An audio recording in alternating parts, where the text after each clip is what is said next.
Welcome to Boston Real Estate Times.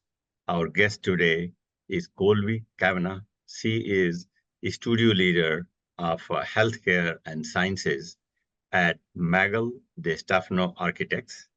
We are going to talk to her about what is happening in healthcare design today. Colby, welcome Thank to you our very much for having me. Sure. I run the healthcare and life sciences studio here at Maugel DeStefano Architects. Short about me, I've been here for 15 years. I started right out of school and took off and grew here at Maugel. It's a wonderful company that's trained me all the way up, and we do a wide variety of disciplines, but I love the healthcare and life sciences. We work with large corporations and hospitals down to private practices, and it's very exciting and changes on a daily basis. So I enjoy it quite a bit. And how long you have been working on the healthcare facilities? Almost my whole career here. I started off with a smaller practice with Acton Medical here locally. We're in Harvard, Mass, and they're just one town over. And we are their go-to architect, and we've grown with them and done some satellite facilities. So I started basically on my first day working on healthcare and fell right in love with it. So 15 years is quite some time. So my first question to you is, what are some of the big changes you have seen in the last 15 years when it comes to designing a hospital or small practice or overall healthcare facilities? So as always, all the healthcare facilities are very patient forward. We also consider their staff experience as well. So it's both sides of that. And what I've seen change quite a bit is the need for more patient care space, larger patient care space, more exam rooms, more of everything really, equipment. While you would think some of our iPhones and everything are getting smaller, some equipment is getting bigger in MRIs and hospital-based care. And so the need for patient care space is very big. And while staff experience is just as important, I think the need for the traditional, you go to the exam room and you get examined, and then you move to a doctor's office and have a one-on-one within their office. Everything's happening in that exam room instead. So the need to have individual offices for each doctor or each practitioner it's more flex and shared spaces, more touchdown type spaces, so that benefits not only the patients, so they're not moved around as much, but it also benefits the staff so that they're not taking as many steps in a day. And trying to think about efficiency and how that flow works is a big change from a traditional model of how we used to practice, or they used to practice.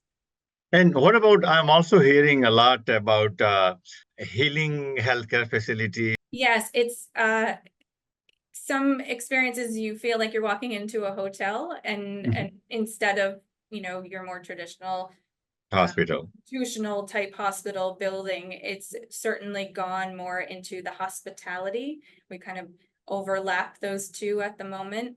And thinking about when you're going into a hospital environment, often you're anxious, you're not sure where you're going, if you're going to visit someone, or if you're being brought in to help and care for a loved one, or even for yourself for an examination. And what we want to make sure of is that when you're walking into that environment, you feel comfortable immediately, you feel settled immediately. And wayfinding is so big. So being able to see signage, even walking in and saying, oh, I'm in the right building, this is the right building, the right number, and trying to navigate towards where you're supposed to be, it can be very overwhelming on top of whatever reason that you're already there to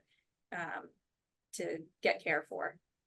So what are the dream healthcare facilities your clients are asking you to design? Like, if you can just get in their mindset.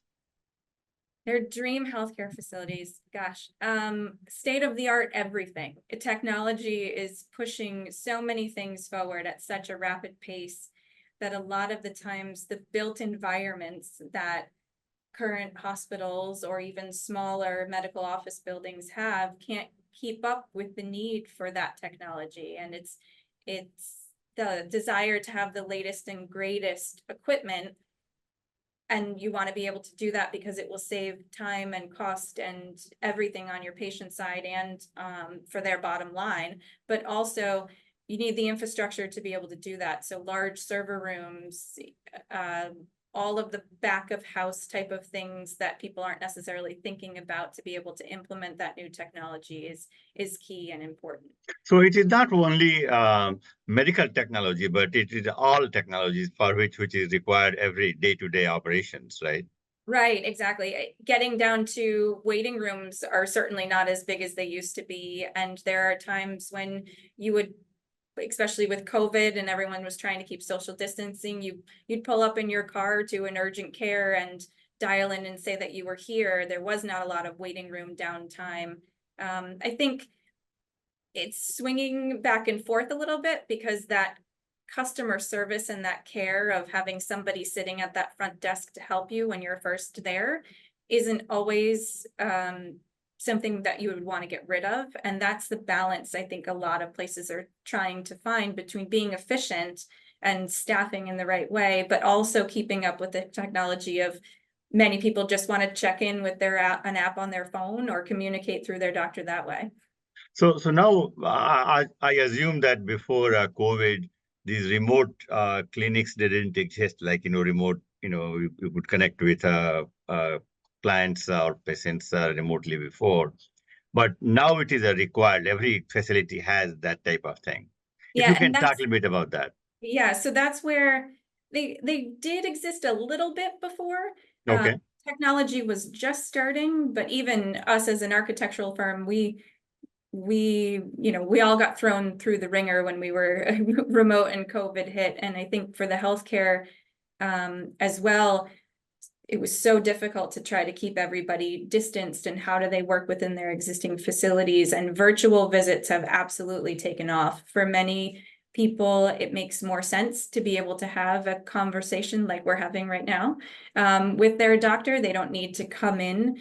They can send their lab results or they can send something else through a portal instead of having to drive and see that doctor. It saves time and effort for a standard visit. There's certainly instances where people need to come in person and be examined. But it goes back to their own built environment of HIPAA and where can those conversations happen, and making sure that there are rooms that are set up with the correct technology and cameras, and you have soundproof areas that you're able to have private conversations back and forth with your doctor and feel comfortable in that scenario. Now, those of us who are familiar with the real estate, we have been hearing flexible office space and flex industrial buildings. Now, this term is also becoming quite common in the healthcare facility, like flexible healthcare facilities. So what is flexible healthcare facilities?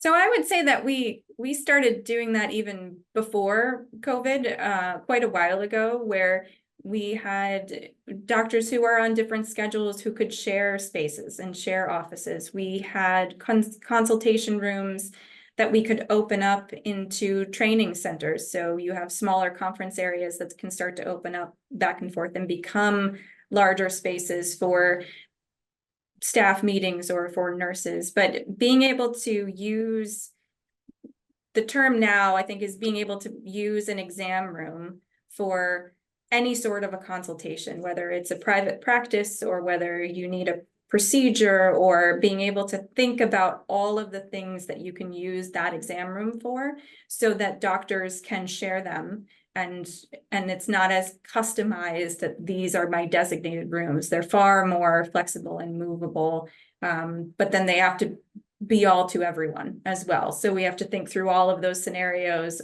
depending on the type of practice. Women's health is very different than pediatrics, and what we would need to be able to put into each one of those exam rooms to make them the most flexible they can be. Yeah.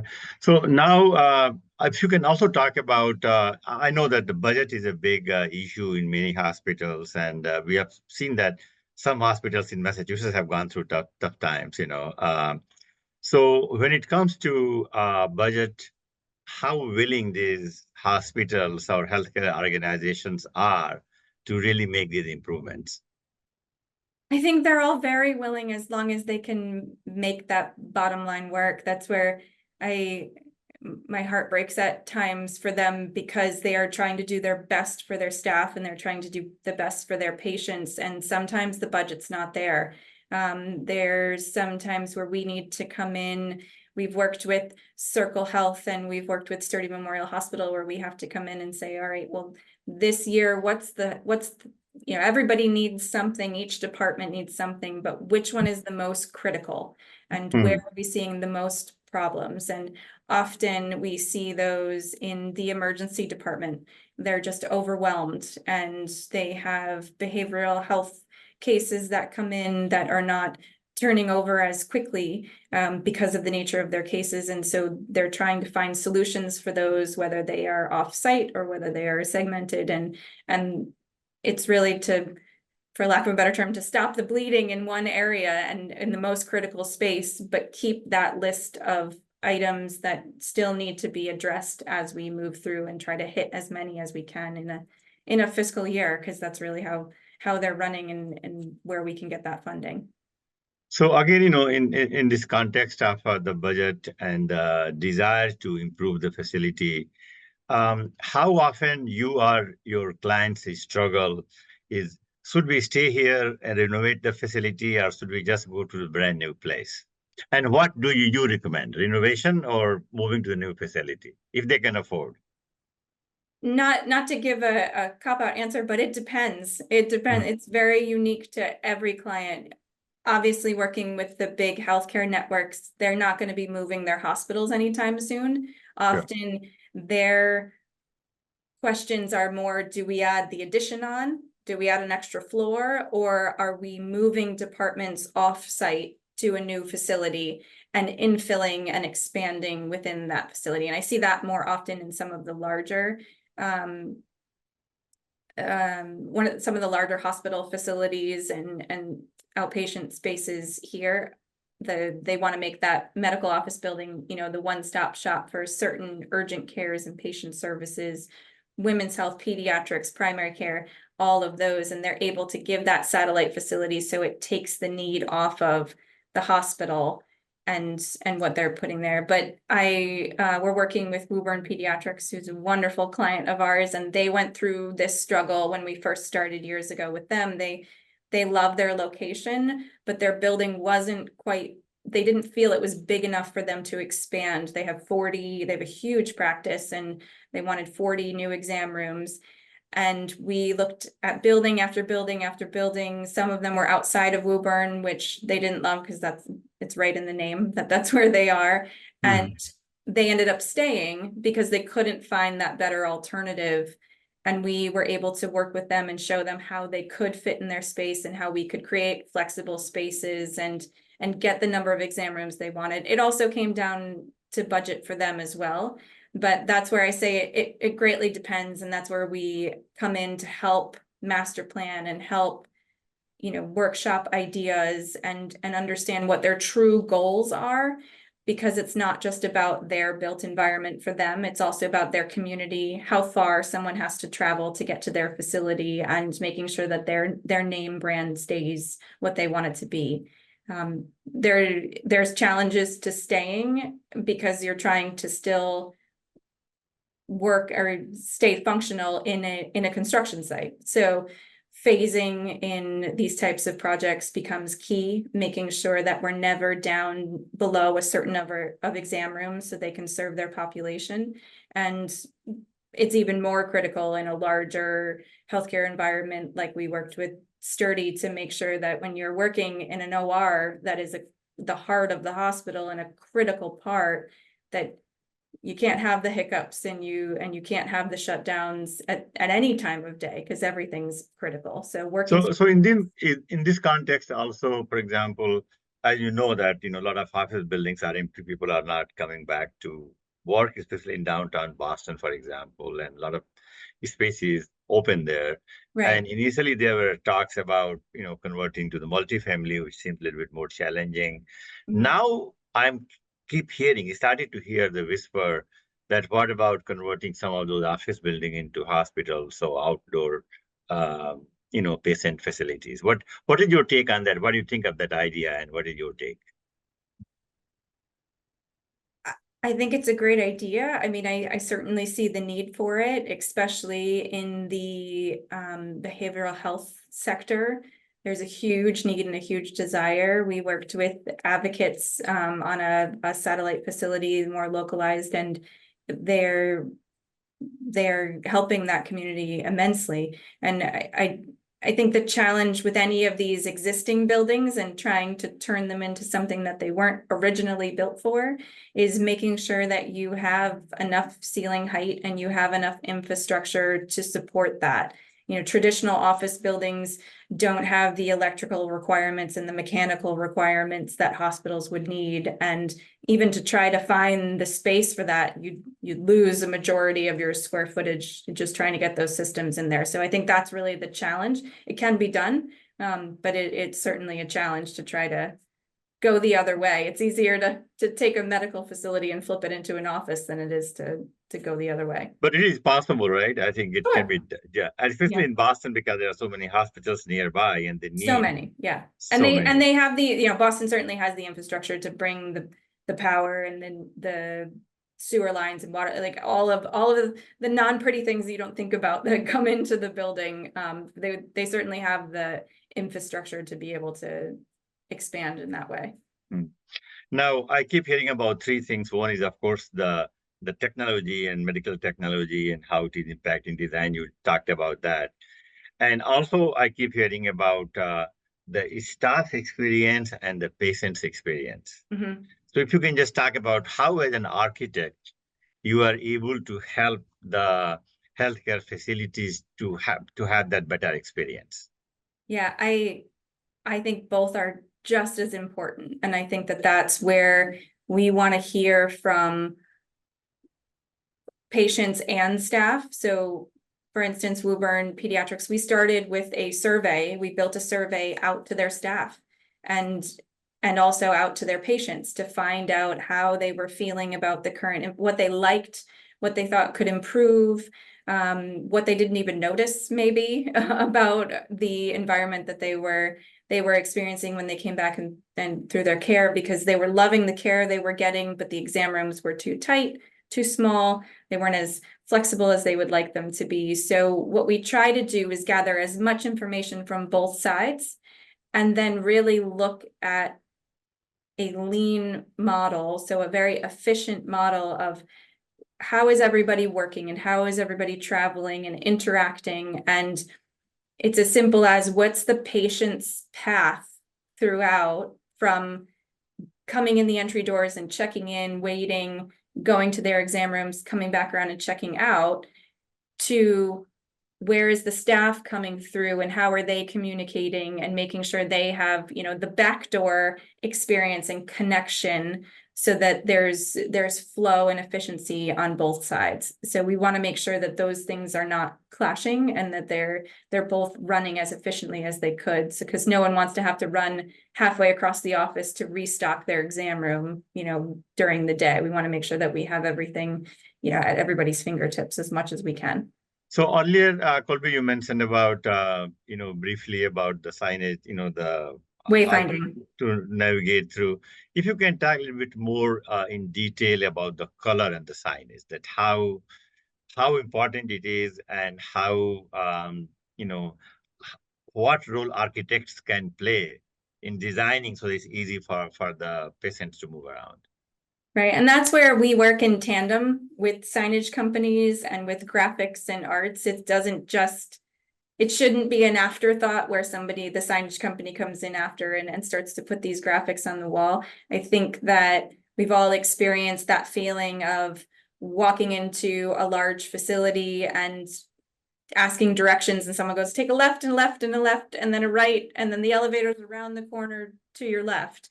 And halfway down, you're not sure if you went the right way or you went the wrong way. So using color, using patterns on the floor, using very strategically placed large graphics of what floor you're on and what wing you're in, because it's very easy to get turned around, especially when you don't have a view of the outside, which we always try to maintain at some point, especially in circulation spaces, of that view to the outside so that you have that reference of where you are. But color is huge.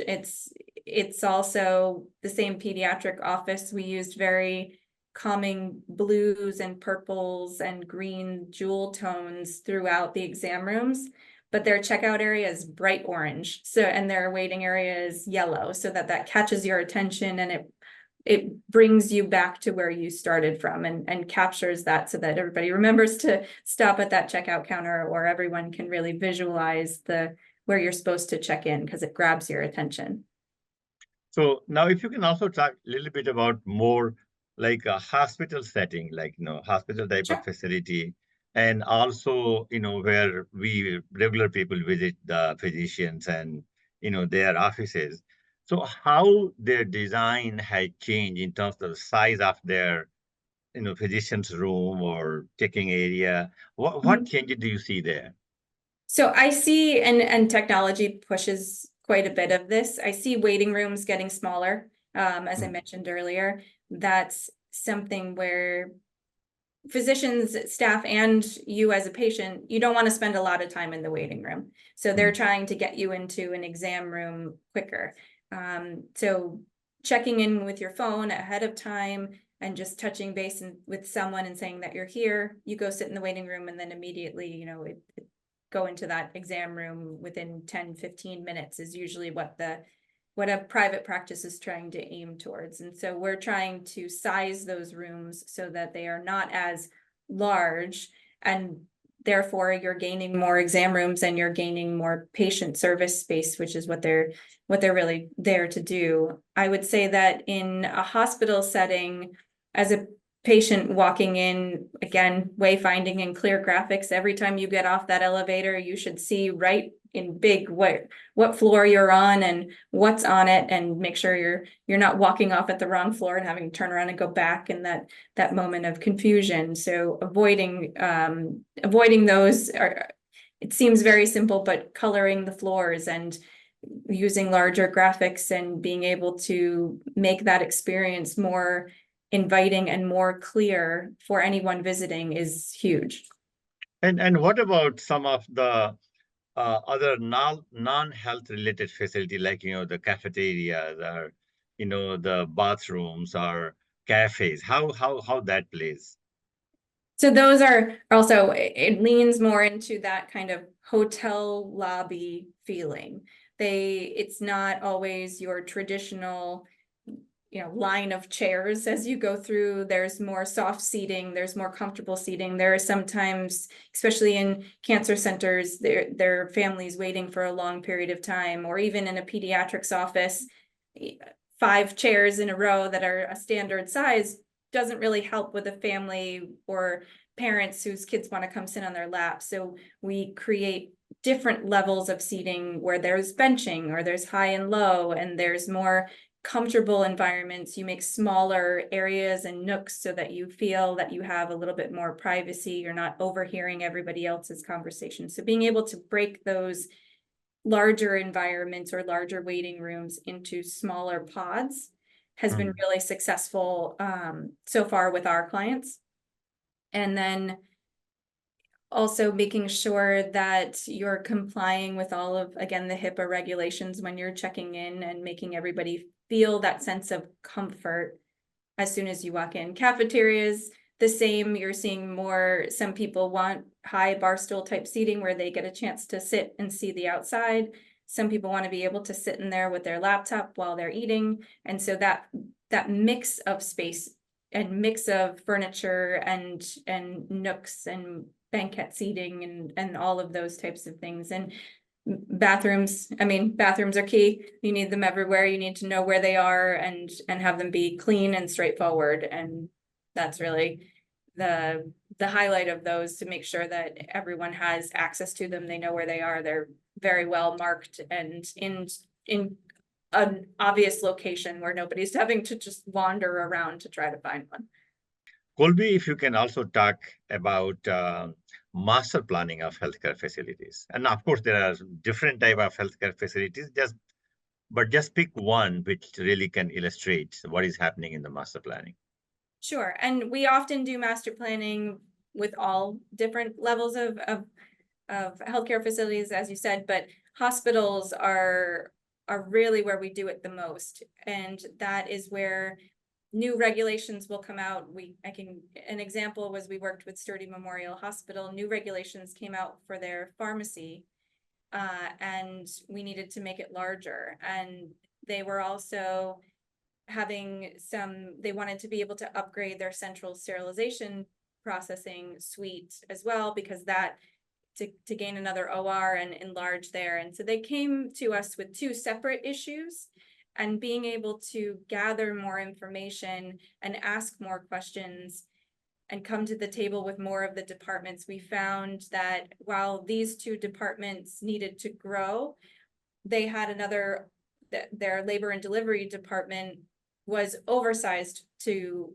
support their local community. And so that was able to reduce in size. And then we were able to shift and create this multi-phase 7-year-long project where we were shifting each one of these departments. And they do become long projects, but it was extremely helpful to be able to move that pharmacy, expand it so it can better serve the hospital as a whole, as well as expand their central sterilization and put it right next to their operating room to create a better flow and better disease control and infectious control and everything, and really make that work better, because those things become the heart of the hospital themselves. So it helps to come in and work with these larger healthcare facilities and larger hospitals to find out really the bigger picture of what they're trying to do, and not just zone in on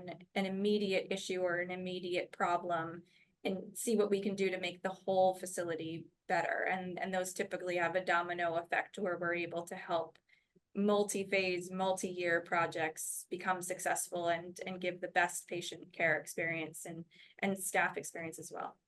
Colby, if you can also talk a little bit about net zero and sustainability issues in the hospital setting, because these hospitals consume a lot of energy. Yeah, it's really tough. A lot of the buildings infrastructure to get to that net zero, it is a great goal to get to, but so many have old steam plants or the infrastructure there needs to be completely upgraded to be able to get to that net zero goal. And so we've been trying to help facilities navigate that process. We're all navigating the new energy code that's come out in Massachusetts and what that means for all of our buildings across the board, not just in healthcare, but for healthcare and for many facilities that are older or have original infrastructure that's been kept up over the years. If they haven't been constantly upgrading those as you go, you're asking them to go from here to here, where that middle step hasn't quite gotten to. So we've been hearing the challenges from the facilities departments, in particular. I just attended a conference where they're speaking about the same thing, that the sustainability goals are wonderful, but the cost implications of trying to get there can be daunting and overwhelming. So they're all trying to navigate the best practice and the best way forward to be able to meet those goals and be on the leading edge of it. 5 points in healthcare design today. These are the 5 things which are very important and cannot be ignored. 5 things. I would say, again, wayfinding is huge, especially when you get into larger facilities or even smaller facilities with multi-floors, and making sure, because it has such a big impact on the immediate comfort of a patient walking through the door. Efficiency, to be able to let the doctors and nurses and staff do their job and care for their patients the best they can. So making sure that we're doing a lean process, making sure we understand they're the experts in what they do on a day-to-day basis, and we are trying to use our built environment to be able to give them the best experience patient-wise and staff-wise. So I think that circulation and that organization, it would be my number 2. implementing for the 50-year solution, not just the 5-year solution. You never know what technologies are going to come. And so being able to think about how we're going to use this space, or how you want to be able to flex or change a space in the future. If you ever wanted to, for example, they wanted a consult room, let's put the plumbing in behind the wall if you wanted to be able to make an exam room in the future. So thinking about and challenging sometimes the wants and needs list to find out what their true goal at the end is, because they wanted the space to be able to be sustainable for the long term. We want to create calming, comfortable, beautiful space for not only patients, but the staff as well. Staff retention is huge.